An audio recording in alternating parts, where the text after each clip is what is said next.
Ashamaa harka fuunee hordoftotaaf kabajamtoota YouTube kiyya akkam jirtan nagaa jirtu annagaa fuudha galanni waaqayyoof haa ta'u nageenyi na bira jiru sindiras akka jiraatu abdiin qaba.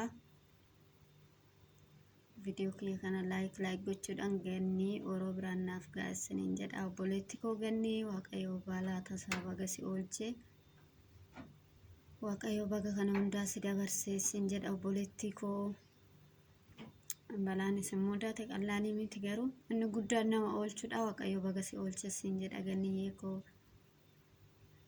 Ani yeroo duraaf viidiyoo barreeffama miidiyaa wantoota irratti argee maqaan isaa Ambaarak Musammaa dhugaa ani balaa maalti ishi mudate jedha ture. Garuu viidiyoo ishee ergasii yoon argu dhugaa baay'ee garaa nama nyaata manni isaan keessa jiraatan.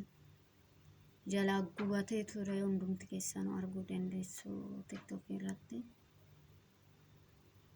Ani yeroo duraatiif viidiyoon isaanii TikTok irratti gurraacha'ee jira ishees goddanyaa ishees. Balaan maalii akka isaan mudate garuu naaf hin galle ture dura. Ergasii viidiyoo isaanii argeen ture manni isaanii keessa jiraatan garuu mana suuqii ta'ee isheen manuma keessa jiraattu keessatti suuqis kan hojjettu natti fakkaate.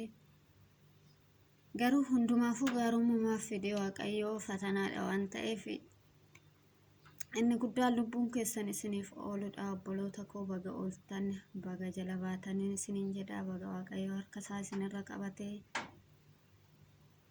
wanti hunduu kan nama mudatu gaarummaa fi hamiin jedhanii fudhachuudha sin jedha gannii kooyi.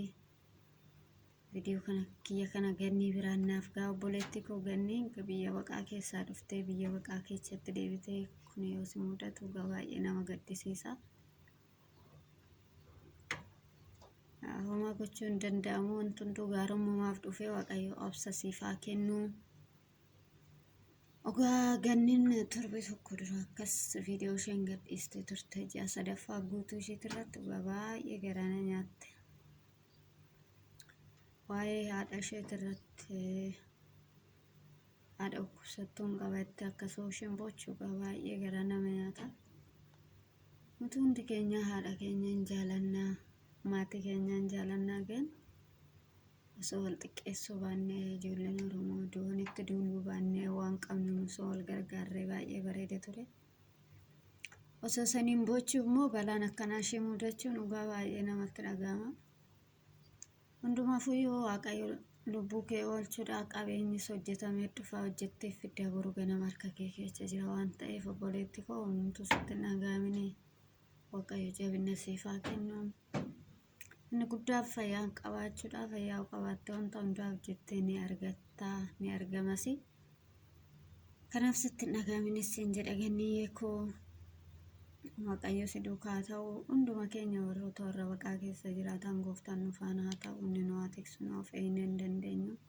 Balaa akkanaas waaqayyo nu haa oolchu. Dhugaa viidiyoo isaanii ilaalee gurraacha isa cilee kana viidiyoo TikTok irratti arguu dandeessani. Kanaaf waaqayyo gooftaan si faana haa ta'u obboleetti koo obboloota koo isin lachuuyyuu waaqayyo si faana haa jiraatu.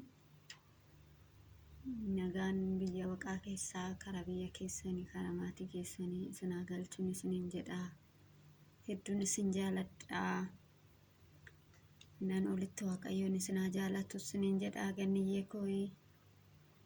Waaqayyo obsa siif haa kennu dhugaatii baay'ee obsituudha.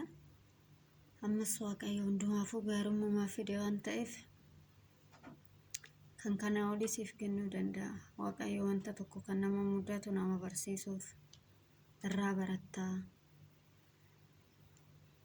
Waa hedduu irraa baratta waan ta'eef kunisiif barumsa waaqayyo si faana haa ta'u lubbuu kee si oolchee waan gaddinii waaqayyo keetiif galata galches sin jedha ganniyyee kooyi. Hedduu si jaaladha hordoftoota koo laayikii godhaa viidiyoo kiyya kana gannii biraan naaf ga'a. Ammas waaqayyo bakka jirtutti si haa tiksu. Abdiin kutin hundumaafuu waaqayyotu jira. Namni kamuu fatanaa hedduu keessa darbeeti kan bakka gaarii ga'u kunis mudateedhaaf abdiin kutini jawaadhu waaqayyo si faana haa ta'u lubbuu kee si oolchee jira. Harmee keetis immoo waaqayyo siif haa fayyisu obboleetti koo baay'ee garaa nama nyaata. Waa'ee inni dhiisaa jettee ooshin bochuuti tokko irratti dhugaa. Baay'ee nama azaazanti. Kanaaf akkasin isiniin jedha obboloota kooyee. Nagaanaaf ta'aa viidiyoo isinitti dheerechuu viidiyoo kiyya kana laayik godhaa ganni yeroo biraan naaf ga'a. Ammallee Waaqayyo balaa dhufe hundaayyuu isaa oolchuu obboleetti koo. Hunduma keenya Waaqayyoon haa eegu. Biyya ormaa keessaa nagaan karaa maatii keenyaa nu haa galchuun isiniin jedha. Isinan jaaladha, isinan kabajaa, nagaan naaf oolaa, lafa nagaa lafa eebbifame oolaan isiniin jedha. Bye bye.